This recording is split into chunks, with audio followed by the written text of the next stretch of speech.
आदर्श की online class में आपका स्वागत है।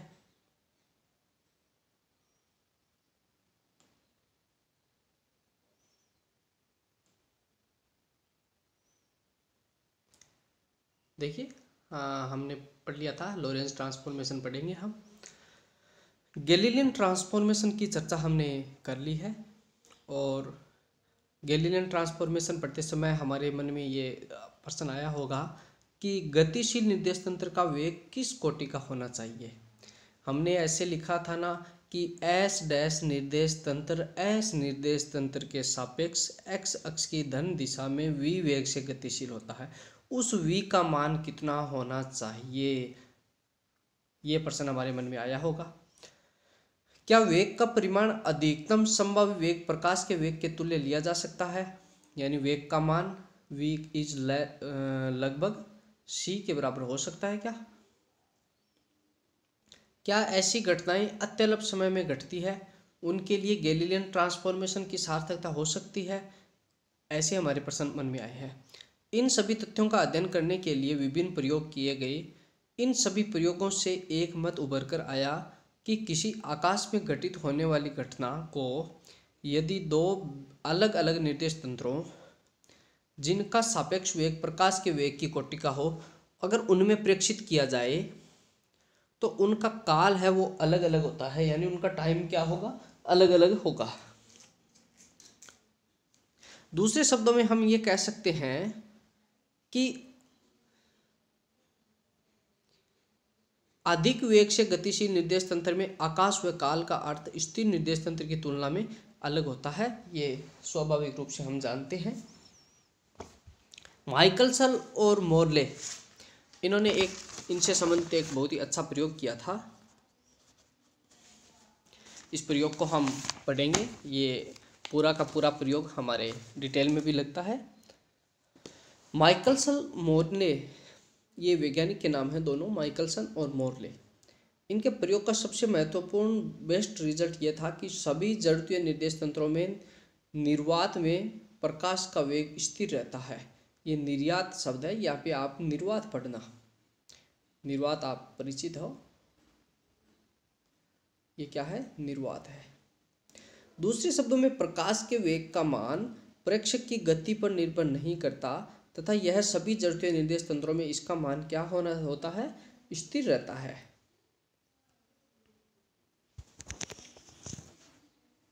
ध्यान रहे कि यह तथ्य गैलीलियन रूपांतरणों के विपरीत था, जिसके अनुसार प्रकाश का वेग प्रेक्षक की गति पर निर्भर करना चाहिए। प्रायोगिक व चिर सम्मत यांत्रिकी यांत्रिकी है ये शब्द, क्लासिकल मैकेनिक्स फिजिक्स की एक ब्रांच होती है। प्रायोगिक व क्लासिकल मैकेनिक्स के इन विपरीत अवधारणा को आइंस्टीन ने न्यूटोनियन यांत्रिकी के सिद्धांतों में परिवर्तन करके समझाया। और न्यूटोनियन यांत्रिकी के अनुसार दिक् व काल सभी प्रेक्षकों के लिए निश्चर है, यानी दिशा और समय सभी प्रेक्षकों के लिए कांस्टेंट है।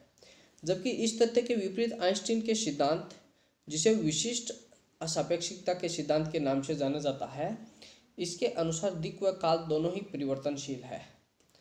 आइंस्टीन द्वारा प्रदत्त इन सिद्धांतों के आधार पर ही यह स्पष्ट करना संभव हो सका कि दो बिंदुओं के बीच की दूरी का मान अर्थात लंबाई का मान प्रकाश के समकक्ष यानी 0.9 c वेग से गतिशील निर्देश तंत्र में वास्तविक लंबाई के मान में कम होता है। इसी प्रकार से नाभिकीय घटनाओं में जैसे पाई कण, ये पायोन एक नाभिक का अवयवी कण होता है, इसके बारे में हम आगे पढ़ेंगे। अभी तक हमने नाभिक के अवयवी कणों के रूप में इलेक्ट्रॉन, प्रोटॉन, न्यूट्रॉन के बारे में पढ़ा था।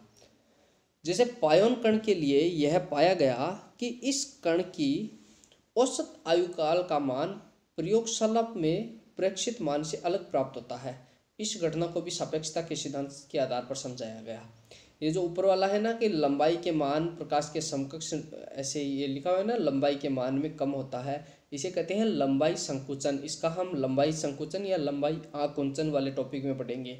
और नीचे लिखा हुआ है ना कि समय का मान प्रयोगशाला में प्रेक्षित मान से भिन्न प्राप्त होता है, इसको कहते हैं काल विस्फारण। इसको हम पढ़ेंगे काल विस्फारण टॉपिक में।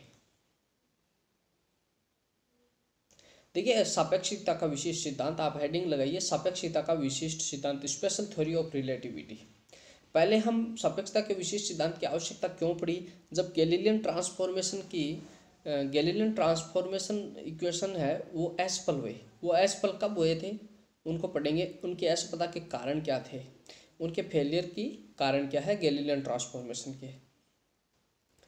प्रायोगिक कणों प्रेक्षणों जैसे पायोन कण का क्षय, इलेक्ट्रॉन पॉजिट्रॉन संलयन में उत्सर्जित ऊर्जा का मान, दो बिंदुओं के मध्य प्रेक्षित दूरी का मान, इनको गैलीलियन ट्रांसफॉर्मेशन द्वारा स्पष्ट नहीं किया जा सकता। यदि गैलीलियन ट्रांसफॉर्मेशन के अनुसार सभी घटनाओं के लिए सभी जड़त्वीय निर्देश तंत्रों में समय का मान एक समान ले तो उक्त वर्णित प्रेक्षणों से में प्राप्त प्रेक्षणों को नहीं समझाया जा सकता है। और अदर वर्ड में हम ये निष्कर्ष निकाल सकते हैं कि गैलीलियन ट्रांसफॉर्मेशन प्रकाश के वेग के तुल्य वेग से गतिशील निर्देश तंत्रों के लिए लागू नहीं हो सकते। आप अगर वन लाइन में क्वेश्चन आए गैलीलियन ट्रांसफॉर्मेशन की फेलियर लिखें तो हम यही लिखेंगे कि गैलीलियन ट्रांसफॉर्मेशन प्रकाश के वेग के तुल्य वेग से गतिशील निर्देश तंत्रों के लिए लागू नहीं हो सकते।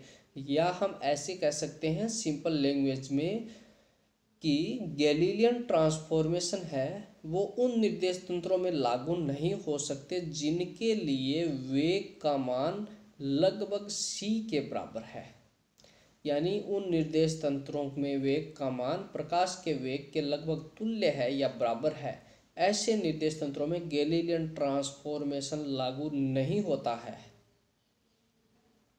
यह है फेलियर के बाद में। आइए आइंस्टीन का विशिष्ट सापेक्षिकता का सिद्धांत, Einstein special theory of relativity, और ये 1905 में दिया गया। आइंस्टीन का विशेष सापेक्षता का सिद्धांत कब दिया गया, 1905 में दिया गया था कि यदि प्रकाश की किरण के समांतर प्रकाश वेग से गतिशील हो, यदि हम आप यहाँ पे लिखा हुआ है ना, यदि आपके स्थान पर किसी पिंड या कण को भी ले सकते हैं या हम स्वयं को ले सकते हैं कि यदि हम प्रकाश की किरण के समांतर वेग से गतिशील है तो हमें प्रकाश के विद्युत चुंबकीय घटक है वो स्थिर दिखाई देंगे। ऐसा आइंस्टीन ने कहा। कैसे भाई, कि स्थैतिक विद्युत एवं चुंबकीय घटक विद्युत चुंबकीय सिद्धांतों के विपरीत है। इस घटना की पुष्टि करने के लिए आइंस्टीन ने दो विकल्प रखे, या तो विद्युत चुंबकीय सिद्धांत गलत माना जाए या क्लासिकल मैकेनिक्स के वे सिद्धांत जो प्रेक्षक को प्रकाश की किरण के समांतर गति करने से रोकते हैं, इनमें से किसी एक को गलत माना चाहिए। आइंस्टीन ने क्या किया, अपने विवेक का उपयोग करते हुए विद्युत चुंबकीय सिद्धांतों को सही मानते हुए और दूसरे तथ्य को समझाने के लिए न्यूटन व गैलीलियन के सिद्धांतों की पुनर्विवेचना पर जोर दिया और उन्होंने न्यूटोनियन यांत्रिकी के सिद्धांत को पुनः परिभाषित किया और इस आधार पर उन्होंने विशिष्ट सापेक्षता के सिद्धांतों का क्या किया, प्रतिपादन किया। यह सिद्धांत आइंस्टीन के दो अभिग्रहित के नाम से जाना जाता है। प्रथम अभिग्रहित, सभी जड़त्वीय निर्देश तंत्रों में भौतिक शास्त्र के नियम समान होते हैं। ये लाइन हम बार बार पढ़ चुके हैं। ये आइंस्टीन के विशिष्ट सापेक्षिकता सिद्धांत का फर्स्ट पोस्टुलेट है, प्रथम अभिग्रहित है कि सभी जड़त्वीय निर्देश तंत्रों में भौतिक शास्त्र के नियम समान होते हैं। यह अवधारणा इस तथ्य को प्रदर्शित करती है कि भौतिक शास्त्र के सभी नियम सभी जड़त्वीय निर्देश तंत्रों में निरपेक्ष व एकेकी होते हैं। यह अभिग्रहित गैलीलियन निश्चलता सिद्धांत के तुल्य है। इसे सापेक्षता का सिद्धांत भी कहा जाता है। अब देखिए सेकंड अभिग्रहित, आपको केवल अभिग्रहितों में केवल ये जो मोटे अक्षरों में जो लाइन लिखी हुई है ना, इसे मैंने अंडरलाइन करके भी रखा है। प्रथम अभिग्रहित, सभी जड़त्वीय निर्देश तंत्रों में भौतिक शास्त्र के नियम समान होते हैं। ये हमने सिद्ध भी किया था संवेग और गतिज ऊर्जा वाले टॉपिक में। सेकंड पोस्टुलेट देखिए, सेकंड अभिग्रहित क्या है, सभी जड़त्वीय निर्देश तंत्रों में मुक्त आकाश में प्रकाश का वेग समान होता है। प्रकाश का वेग है वो 3 × 10⁸ मीटर प्रति सेकंड होता है और वो सभी जड़त्वीय निर्देश तंत्रों में समान होता है। इस अभिग्रहित को प्रकाश के वेग का स्थिरता सिद्धांत भी कहते हैं। इसे ये सेकंड नेम से जाना जाता है। प्रायोगिक तौर पर इन अभिग्रहितों को प्रायोगिक रूप से सिद्ध करना असंभव था।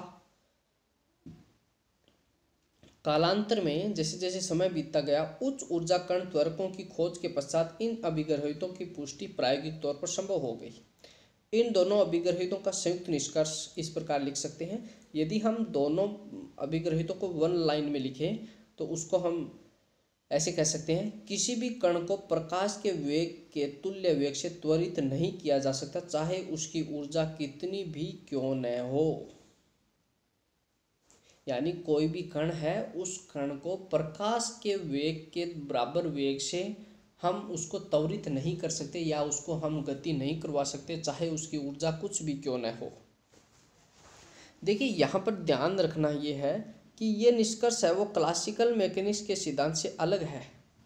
क्लासिकल मैकेनिक्स हमें ये कहती है कि किसी कण या पिंड के अधिकतम वेग की कोई सीमा नहीं होती है, जबकि ये सिद्धांत ये कहता है कि किसी भी कण का वेग प्रकाश के वेग के बराबर हो ही नहीं सकता।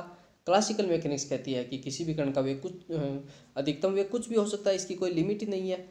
तो सापेक्षता के सिद्धांत के आधार पर यह निष्कर्ष प्राप्त होता है कि समरूप निरपेक्ष चाल का होना असंभव है। इसका अर्थ यह हुआ कि यदि निरपेक्ष चाल होना संभव नहीं है तो अलग अलग प्रेक्षकों के लिए त्रिविमीय आकाश अलग अलग होना चाहिए। दूसरी ओर एक से अधिक त्रिविमीय आकाश संभव नहीं है। वास्तव में आइंस्टीन द्वारा 1905 में प्रतिपादित सापेक्षता के इन अभिग्रहितों में इस तथ्य का कहीं भी उल्लेख नहीं किया गया है कि सापेक्ष गति करने वाले प्रेक्षकों के लिए त्रिविमीय आकाश अलग अलग होता है। बाद में क्या हुआ, 1908 में मिन्कावस्की नामक वैज्ञानिक है, उन्होंने एक से अधिक स्पेस की अवधारणा प्रतिपादित की और गणितीय विश्लेषण द्वारा इस तथ्य को स्पष्ट भी उन्होंने कर दिया। और सापेक्षता के सिद्धांत को समझने के लिए विश्व के दिक् को एक से अधिक अनंत दिक् के रूप में माना जाएगा। एक से अधिक दिक् के रूप में, यानी एक से अधिक हम मान सकते हैं कि विश्व है वो एक से अधिक त्रिविमीय आकाश के रूप में है। अलग दिक् को मिन्कावस्की आकाश भी कहा जाता है, जो 4 निर्देशांकों, साधारण जो हमारा कार्तीय निर्देशांक है वो 3 में माना जाता है, XYZ में, और जो मिन्कावस्की आकाश है वो 4 में, एक तो XYZ है और एक T के रूप में। अब आइए लॉरेंस ट्रांसफॉर्मेशन में, इंपॉर्टेंट लगा लीजिए आप, एक तो लॉरेंस ट्रांसफॉर्मेशन पर इंपॉर्टेंट लगा लीजिए और एक आइंस्टीन का विशिष्ट सापेक्षता सिद्धांत के दोनों अभिग्रही है उन पर आप इंपॉर्टेंट लगा लीजिए। लॉरेंज रूपांतरण है वे गणितीय संबंध है जिनके द्वारा हम ये सिद्ध कर सकते हैं कि प्रकाश का वेग है वो स्रोत और प्रेक्षक की स्थिति पर डिपेंड नहीं करता है। पहले देखिए लॉरेंज रूपांतरण समीकरण में आइए। लॉरेंज रूपांतरण समीकरणों को स्थापित करने के लिए 2 जड़त्वीय निर्देश तंत्र S और S' पर कल्पना करेंगे। जो हम केलिनियन ट्रांसफॉर्मेशन के अंतर्गत S और S' निर्देश तंत्र मानते थे, वही S और S' निर्देश तंत्र लॉरेंज ट्रांसफॉर्मेशन के अंदर भी हम मानेंगे। S' निर्देश तंत्र S निर्देश तंत्र के सापेक्ष x अक्ष की धनात्मक दिशा में विवेक से गतिशील है। आपको ये लाइन याद हो गई होगी, बार बार मैं बोल रहा हूँ। सुविधा के लिए हम ये मान सकते हैं कि t बराबर T' पर बराबर 0 समय पर दोनों निर्देश तंत्रों के मूल बिंदु संपाती है। यानी यहाँ पे T और T' है, T और T' दोनों क्या है, 0 है प्रारंभ में। कब? प्रारंभ में, यानी संपाती है। माना S निर्देश तंत्र के मूल बिंदु O पर एक प्रकाश स्रोत रखा हुआ है। आप इस चित्र में देखिए,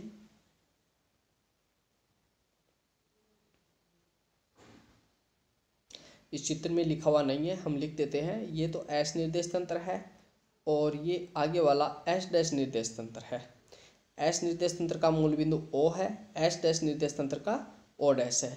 प्रारंभ में T और T' का मान जब 0 है, उस समय T और T' का मान 0 है, उस समय ये O और O' दोनों बिंदु क्या है, संपाती है। और O बिंदु पर क्या रखा हुआ है, प्रकाश का स्रोत रखा हुआ है।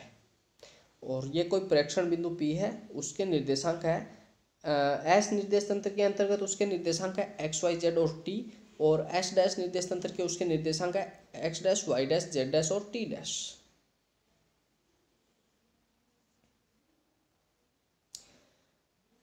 जिनसे उत्सर्जित तरंगागर प्रेक्षण बिंदु P पर पहुंचने पर तंत्र S तथा S' के प्रेक्षकों O व O' द्वारा इस बिंदु के दिक् काल के निर्देशांक एक्स वाई जेड टी व x dash Y dash Z dash और टी डैश है। इनसे ये प्रेक्षित किए जाते हैं। यदि प्रकाश का वेग c है तो इस स्थिति में प्रकाश है वो तरंगाग्र बिंदु O से प्रेक्षण बिंदु P तक पहुंचने में लगा समय कितना होगा। समय बराबर होता है दूरी बटा चाल। दूरी कितनी है OP, OP बटा चाल कितनी है उसका c है, प्रकाश का वेग है। और OP को हम दो बिंदुओं के बीच की दूरी को हम कैसे ज्ञात कर सकते हैं, ऐसे ज्ञात कर सकते हैं। आप एक बार चित्र पर आइए।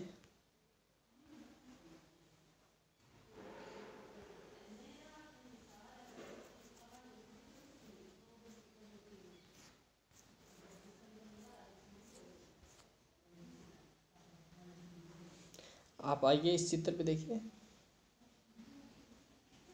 देखिए ये कोई प्रकाश का स्रोत है। इस प्रकाश को यहाँ से लेकर के P बिंदु तक आने में कितना समय लगेगा भाई।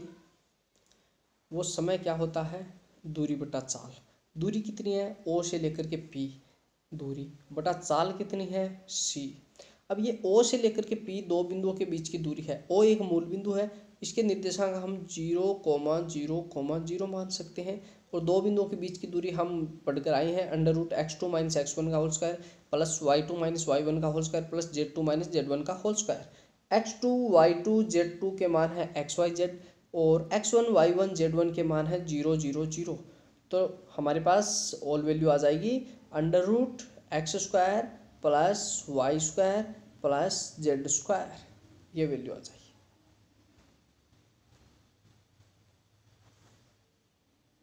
ये वैल्यू आ जाएगी, ठीक है। √ के स्थान पर यहाँ पे हमने 1/2 लगा दिया। पक्षांतरण कर देंगे, दोनों ओर हमने वर्ग कर देंगे। वर्ग करके पक्षांतरण करेंगे तो हमें c² t² का मान आ जाएगा x² plus y² plus z²। सापेक्षिकता के सिद्धांत के अनुसार, सापेक्षता का सिद्धांत ये कहता है कि एस डैश निर्देश तंत्र में भी प्रेक्षित प्रकाश का वेग वो कितना होगा, c होगा। अतः इसके द्वारा प्रकाश तरंगाग्र को बिंदु P तक पहुंचने में प्रेक्षित समय का मान कितना होगा।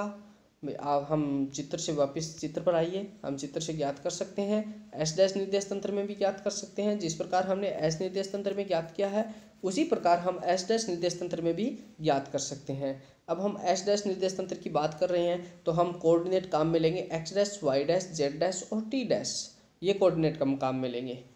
और मूल बिंदु के निर्देशांक हम ये है, मूल बिंदु हमारा एस डैश निर्देश तंत्र के लिए 0,0 इसके निर्देशांक होंगे। तो एक्स वाई जेड के स्थान पर डैश लगा देंगे। सिमिलरली हम लिख सकते हैं, देखिए ये देखिए एक्स डैश का यहाँ पे बराबर का चिन्ह है। ऊपर वाले इक्वेशन को देख के आप लिख सकते हैं x² plus y² plus z² into, ये यहाँ पे c काट दीजिए, टू द पावर 1/2 हाफ वर्ग करके और वज्रगुणा कर दीजिए x² plus y² plus z² वर्ग करेंगे तो ये पावर हट जाएगी 1/2, यहाँ पे हो जाएगा c² t का स्क्वायर। गैलीलियन ट्रांसफॉर्मेशन के अनुसार दो निर्देश तंत्रों के दिक् काल निर्देशांकों एक्स वाई जेड टी व x dash Y dash Z dash t dash में संबंधों को निम्न समीकरणों द्वारा व्यक्त किया जाता है। हमने गैलीलियन ट्रांसफॉर्मेशन पढ़ा है तो आप बताइए एक्स डैश का मान क्या होता है, x minus we t, y dash बराबर वाई, जेड डैश बराबर जेड। ये लिख लेना, थोड़ा सा सही कर लेना, ये यहाँ पे है जेड डैश बराबर जेड और टी डैश बराबर होता है टी। उस गैलीलियन ट्रांसफॉर्मेशन का उपयोग हम उपरोक्त दोनों इक्वेशन में कर देंगे। दोनों इक्वेशन कौन कौन सी है, एक तो ये है 9.1 और एक है 9.2। 9.1 और 9.2 में 9.3 का हम प्रयोग कर देंगे तो हमारे पास इक्वेशन ये आ जाएगी x माइनस वी टी का स्क्वायर।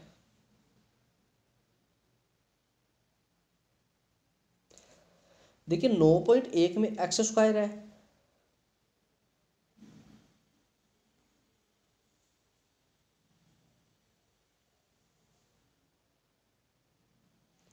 देखिए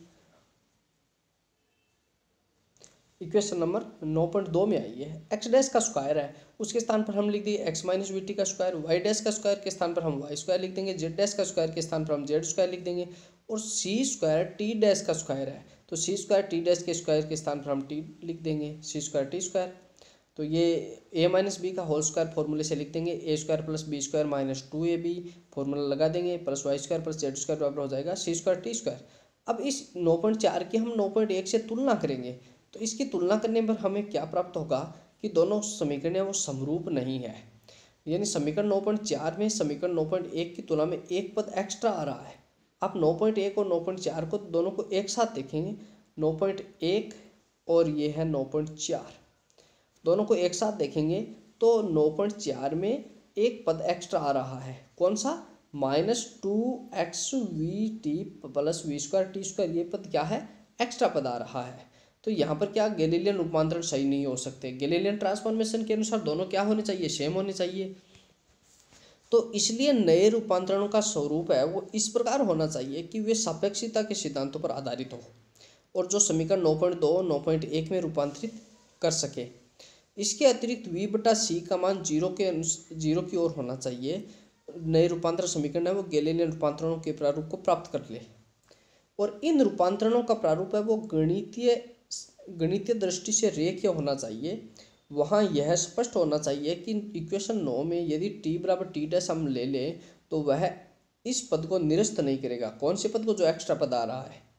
इन तथ्यों के आधार पर संभावित रूपांतरण समीकरणों का प्रारूप क्या होगा, ये किसने बताया था? लोरेंज ने बताया था कि ये होना चाहिए एक्स डैश बराबर alpha x minus we T होना चाहिए। चूंकि दोनों निर्देश तंत्रों में समय का मान अलग अलग होना चाहिए, अतः प्रेक्षण को संबंधित करने वाली समीकरणों के संभावित रेखीय प्रारूप को हम इस प्रकार लिख देंगे, टी डैश बराबर alpha dash T plus F x के रूप में व्यक्त कर सकते हैं। यहाँ पर अल्फा और अल्फा डैश और एफ क्या है? स्थिरांक है जिसका मान हमें ज्ञात करना है। X dash Y dash Z dash व टी डैश का मान रख दे पर इनमें रख देंगे, तो एक्स डैश के स्थान पर ये आ जाएगा अल्फा स्क्वायर,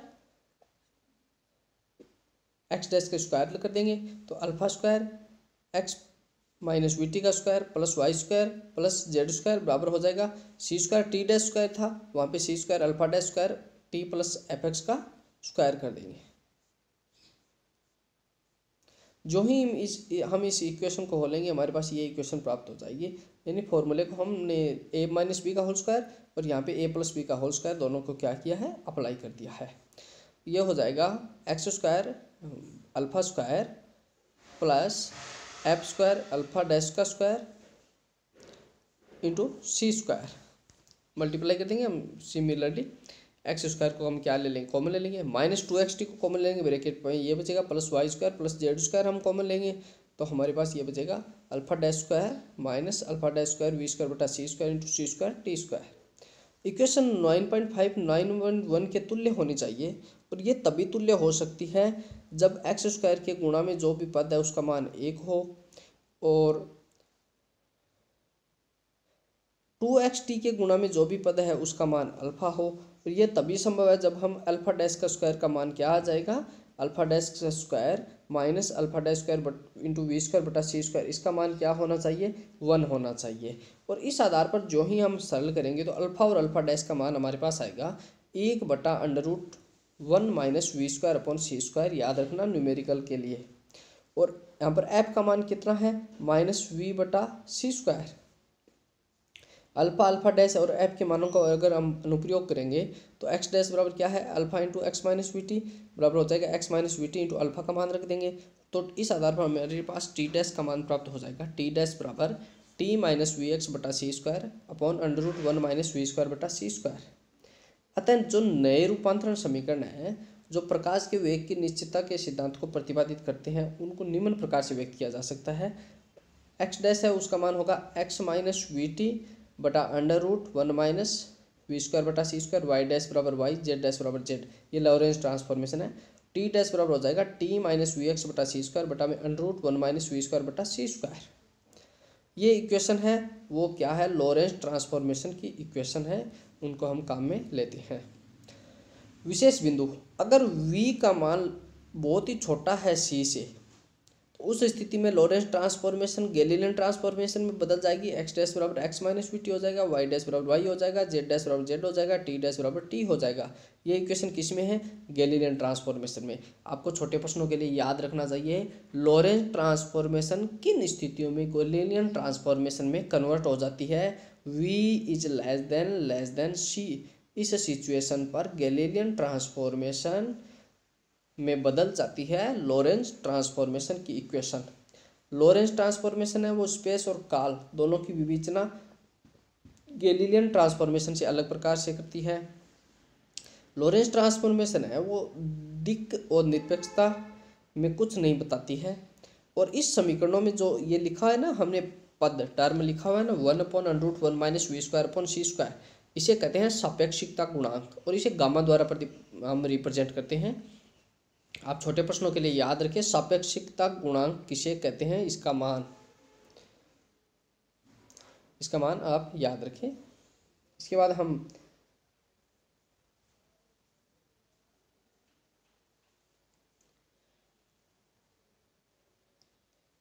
हम आगे का टॉपिक अगले वीडियो में पढ़ेंगे। धन्यवाद।